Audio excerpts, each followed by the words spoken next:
Bismillahirrahmanirrahim. Assalamualaikum warahmatullahi wabarakatuh. Selamat sore semuanya.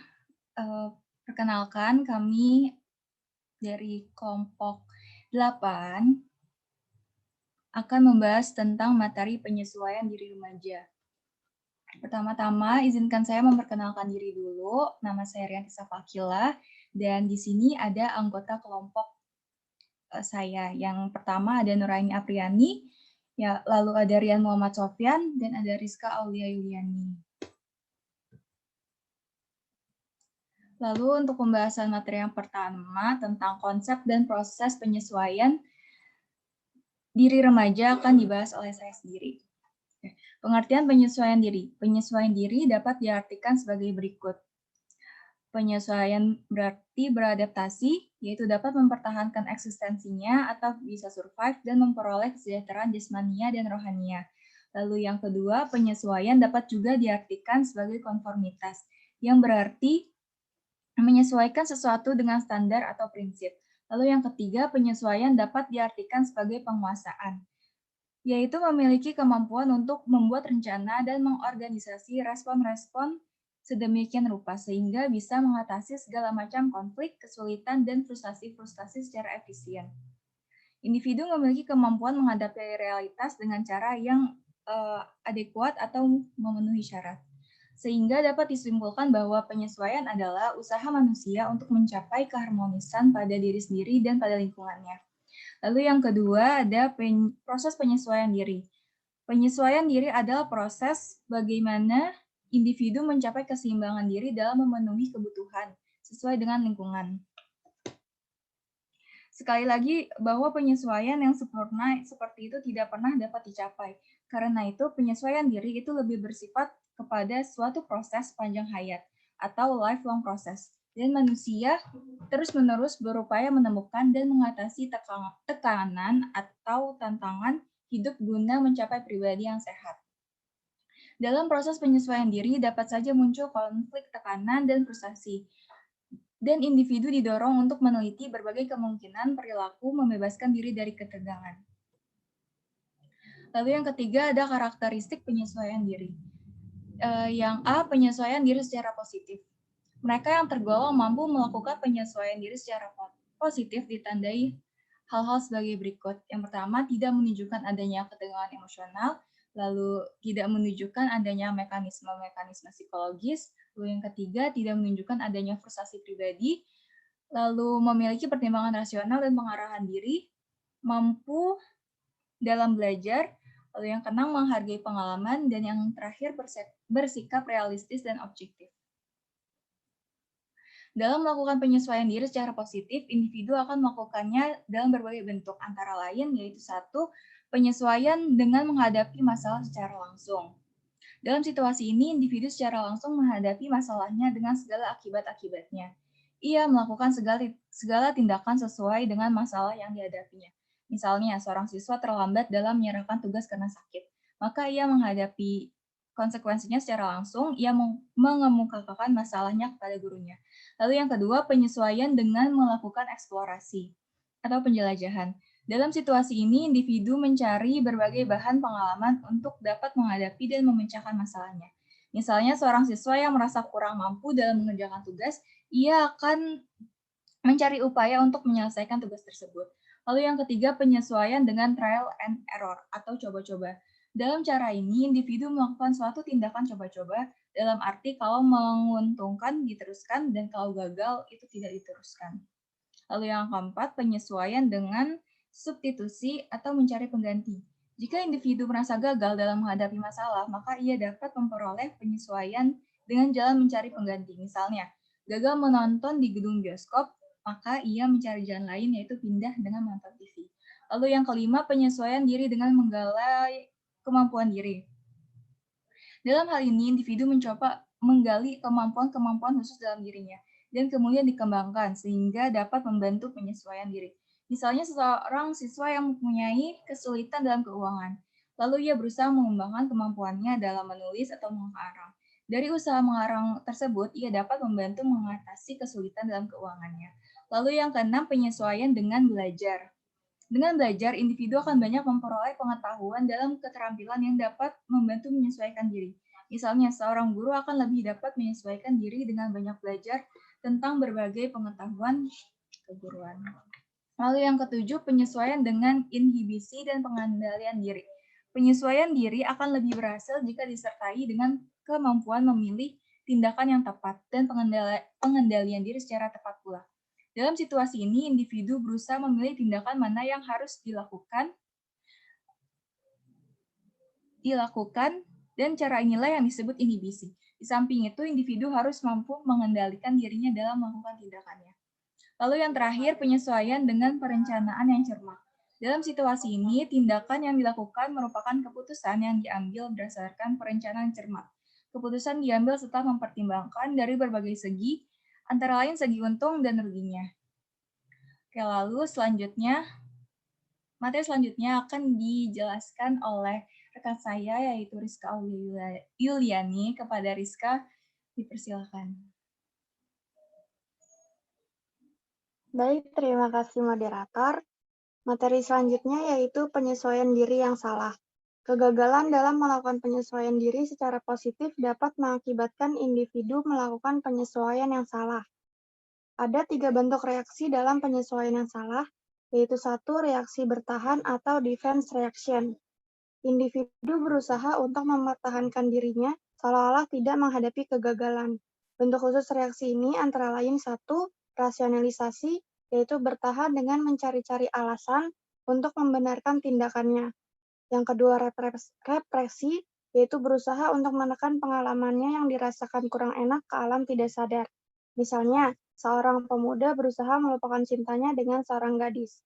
Yang ketiga, proyeksi, yaitu melemparkan sebab kegagalan dirinya kepada pihak lain untuk mencari alasan yang dapat diterima. Misalnya, yang tidak lulus mengatakan bahwa gurunya membenci dirinya. Lalu yang keempat, sour grapes atau anggur kecut, yaitu dengan memutarbalik kenyataan. Misalnya, seorang siswa yang mengetik katakan bahwa mesin tiknya rusak, padahal dirinya sendiri yang tidak bisa mengetik. Lalu yang kedua, reaksi menyerang atau aggressive reaction. Individu tidak mau menyadari kegagalannya. Reaksi-reaksinya tampak dalam tingkah laku, bersikap senang mengganggu orang lain, keras kepala dalam perbuatannya, bersikap balas dendam, marah secara sadis. Lalu yang ketiga, reaksi melarikan diri atau escape reaction. Individu akan melarikan diri dari situasi yang menimbulkan kegagalannya. Reaksinya tampak dalam tingkah laku, yaitu berfantasi, yaitu seolah-olah sudah tercapai, bunuh diri, menjadi pecandu, dan regresi, yaitu kembali kepada tingkah laku awal. Misalnya, orang dewasa yang kembali bersikap atau berwatak seperti anak kecil. Lalu yang selanjutnya yaitu faktor-faktor yang mempengaruhi proses penyesuaian diri. Secara keseluruhan, kepribadian mempunyai fungsi sebagai penentu primer terhadap penyesuaian diri. Secara sekunder, proses penyesuaian ditentukan oleh faktor-faktor yang menentukan kepribadian itu sendiri, baik internal maupun eksternal. Penentu-penentu itu dapat dikelompokkan menjadi 5 macam. Yang pertama, kondisi jasmaniah atau kondisi fisik. Kualitas penyesuaian diri yang baik hanya dapat diperoleh dan dipelihara dalam kondisi kesehatan jasmaniah yang baik. Ini berarti bahwa gangguan penyakit jasmania yang diderita oleh seorang akan mengganggu proses penyesuaian dirinya. Yang kedua, perkembangan, kematangan, dan penyesuaian diri. Pola penyesuaian diri akan bervariasi sesuai dengan tingkat perkembangan dan kematangan yang dicapainya. Kondisi-kondisi perkembangan mempengaruhi setiap aspek kepribadian, seperti emosional, sosial, moral, keagamaan, dan intelektual. Kematangan emosional merupakan yang terpenting dalam penyesuaian diri. Contohnya adalah banyak orang yang telah mengetahui bahwa menolong itu baik, tetapi banyak yang tidak melakukannya. Lalu yang ketiga, penentu psikologis terhadap penyesuaian diri. Banyak sekali faktor psikologis yang mempengaruhi penyesuaian diri. Di antaranya adalah pengalaman, belajar, determinasi diri, dan konflik dan penyesuaian. Lalu penentu yang keempat, yaitu lingkungan sebagai penentu penyesuaian diri. Faktor-faktornya di antara lain 1. Pengaruh rumah dan keluarga. Faktor rumah dan keluarga merupakan faktor yang sangat penting, karena keluarga merupakan satuan kelompok terkecil. satuan kelompok sosial terkecil. Lalu yang kedua, hubungan orang tua dan anak. Apabila hubungan ini dibangun dengan baik, maka akan menimbulkan penyesuaian yang baik, begitupun sebaliknya. Lalu yang ketiga, hubungan saudara mempunyai kemungkinan yang lebih besar untuk tercapainya penyesuaian yang lebih baik. Yang keempat, masyarakat. Keadaan lingkungan masyarakat di mana individu berada merupakan kondisi yang menentukan proses dan pola-pola penyesuaian diri. Yang kelima, sekolah. Suasana di sekolah, baik sosial maupun psikologis, menentukan proses dan pola penyesuaian diri. Lalu penentu yang terakhir, yang kelima, yaitu kultural dan agama sebagai penentu penyesuaian diri. Agama memberikan suasana psikologis tertentu dalam mengurangi konflik, frustasi, dan ketegangan lainnya. Agama memegang peranan penting sebagai penentu dalam proses penyesuaian diri. Terima kasih, saya kembalikan kepada moderator. Baik, terima kasih Rizka atas pemaparan materinya.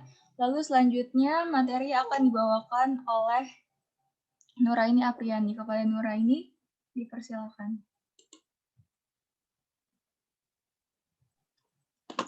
Baik, terima kasih kepada moderator. Permasalahan-permasalahan penyesuaian diri remaja. Penyesuaian diri merupakan interaksi antara individu dengan dirinya, individu dengan orang lain, serta individu dengan dunianya, di mana ketiganya memiliki hubungan timbal balik. Ketika individu tidak dapat menyesuaikan diri, maka akan timbul permasalahan termasuk pada remaja. Di antara persoalan terpenting yang dihadapi anak dalam kehidupan sehari-hari dan yang menghambat penyesuaian diri yang sehat adalah hubungan anak dengan teman sebaya dan orang dewasa, terutama orang tua. Tingkat penyesuaian diri dan pertumbuhan anak sangat tergantung pada sikap orang tua dan suasana psikologi dan sosial dalam keluarga. Tingkat penyesuaian diri dan pertumbuhan remaja sangat tergantung pada sikap orang tua dan psikologis dan sosial dalam keluarga. Misalnya, sikap orang tua yang menolak. Penolakan orang tua terhadap anaknya dapat dibagi menjadi dua. Pertama, penolakan mungkin merupakan penolakan yang tetap sejak awal, di mana orang tua merasa tidak sayang kepada anaknya karena berbagai sebab mereka tidak menghendaki kehadirannya. Menurut Bold Twain yang dikutip oleh Zakia Daraja tahun 1983, bapak yang menolak anaknya berusaha menundukkan anaknya dengan keeda-keeda kekerasan. Karena itu, ia mengambil ukuran kekerasan kekejaman tanpa alasan nyata. Jenis kedua dari penolakan adalah dalam bentuk berpura-pura tidak tahu keinginan anaknya. Contoh, orang tua memberi tugas kepada anaknya berbarengan dengan rencana anaknya untuk pergi nonton bersama dengan sejawatnya. Hasil dari kedua macam penolakan tersebut ialah remaja tidak dapat menyesuaikan diri, cenderung untuk menghabiskan waktunya di luar rumah. Terutama pada gadis-gadis mungkin akan terjadi perkawinan yang tidak masuk akal dengan pemikiran bahwa rumah di luar rumah tangganya sendiri akan lebih baik daripada rumahnya sendiri. Di samping itu, sikap orang tua memberikan perlindungan yang berlebihan akibatnya juga tidak baik. Remaja yang mendapatkan pemeliharaan yang berlebihan menyebabkan ia juga mengharapkan bantuan dan perhatian dari orang lain, dan ia berusaha mendapatkan perhatian dari mereka, serta menyangka bahwa perhatian seperti itu adalah haknya. Sikap orang tua yang otoriter, yaitu memaksakan kekuasaan dan otoritas pada remaja, juga akan menghambat proses penyesuaian diri remaja. Biasanya, remaja berusaha untuk menentang kekuasaan orang tua, dan gilirannya ia akan cenderung otoriter terhadap teman-teman dan cenderung menentang otoritas yang baik di sekolah maupun di masyarakat. Permasalahan-permasalahan penyesuaian diri yang dihadapi remaja dapat berasal dari suasana psikologis keluarga seperti kekerasan keluarga. Perbedaan perlakuan antara laki-laki dan anak perempuan akan mempengaruhi hubungan antara mereka, sehingga menimbulkan rasa iri hati dalam jiwa anak perempuan terhadap saudara yang laki-laki. Keadaan ini akan menghambat proses penyesuaian diri anak perempuan. Penyesuaian diri remaja dengan kehidupan di sekolah. Permasalahan penyesuaian diri di sekolah mungkin akan timbul ketika remaja memasuki jenjang sekolah yang baru, baik sekolah lanjutan pertama maupun lanjutan atas. Mereka mungkin mengalami permasalahan penyesuaian diri dengan guru, teman, dan mata pelajaran. Sebagai akibat antara lain prestasi belajar menjadi menurun dibanding dengan prestasi sekolah sebelumnya. Persoalan umum yang sering kali dihadapi remaja antara lain memilih sekolah. Jika kita mengharapkan remaja mempunyai penyesuaian diri yang baik, Seyogianya kita tidak mendikte mereka agar memilih jenis sekolah tertentu sesuai keinginan kita. Orang tua atau pendidik hendaknya mengarahkan pilihan sekolah sesuai dengan kemampuan, bakat, dan sifat-sifat pribadinya. Tidak jarang terjadi anak yang tidak mau sekolah, tidak mau belajar, suka membolos, dan sebagainya karena ia dipaksa oleh orang tuanya untuk masuk sekolah yang tidak ia sukai. Terima kasih.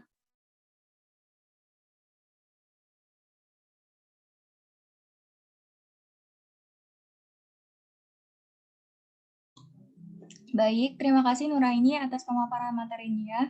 Lalu selanjutnya materi tentang implikasi proses penyesuaian remaja terhadap penyelenggaraan pendidikan akan dijelaskan oleh Rian Muhammad Sofyan. Kepada Rian, dipersilakan. Terima kasih kepada moderator. Lingkungan sekolah mempunyai pengaruh yang besar terhadap perkembangan jiwa remaja.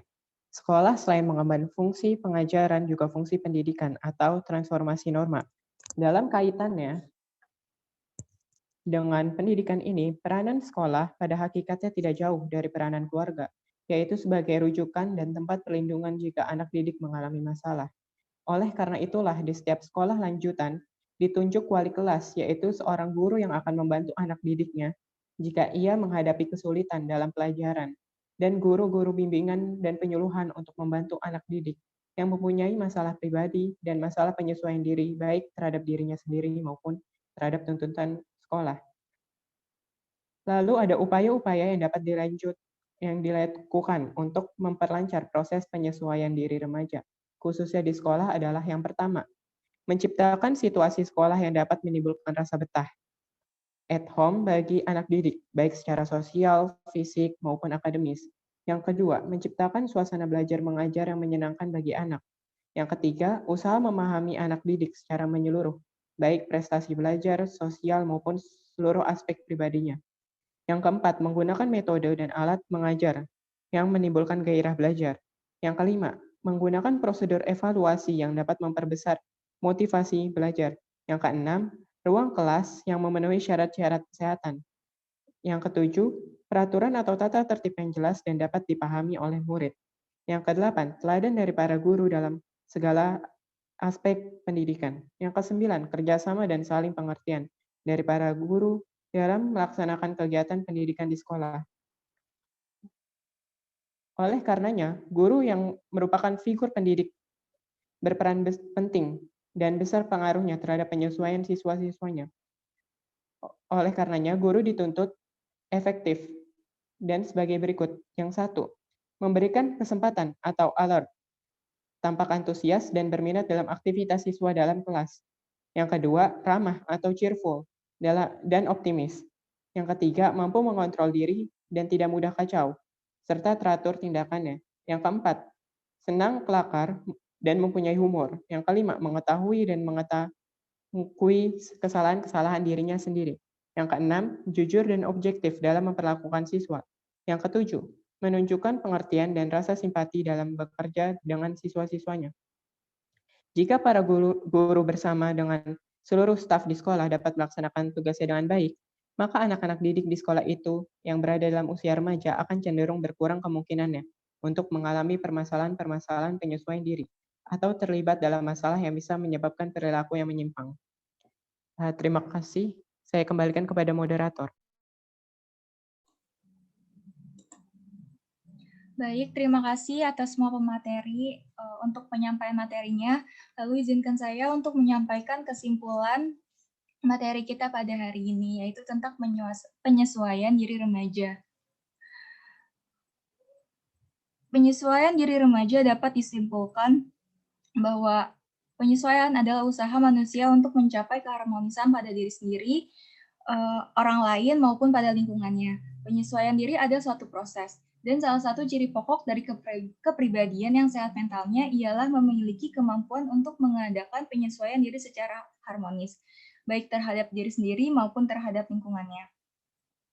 Lalu penyesuaian diri itu merupakan proses yang panjang atau proses panjang hayat yang disebut sebagai lifelong process, dan manusia terus-menerus berupaya menemukan dan mengatasi tekanan dan tantangan hidup guna mencapai penyesuaian dirinya tersebut.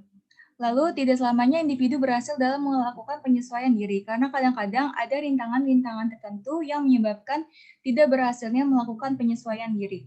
Rintangan-rintangan itu mungkin terdapat dalam dirinya atau mungkin terdapat di luar dirinya. Maka dari itu, perlulah untuk memahami konsep dan proses dari penyesuaian diri tersebut dan memahami permasalahan-permasalahan penyesuaian diri yang ada terhadap diri remaja. Lalu selanjutnya, memahami bagaimana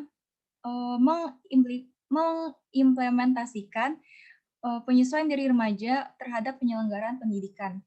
Di sini konteksnya adalah sebagai guru. Baik, sekian presentasi dari kelompok kami. Kurang lebihnya mohon maaf. Assalamualaikum warahmatullahi wabarakatuh. Waalaikumsalam warahmatullahi wabarakatuh.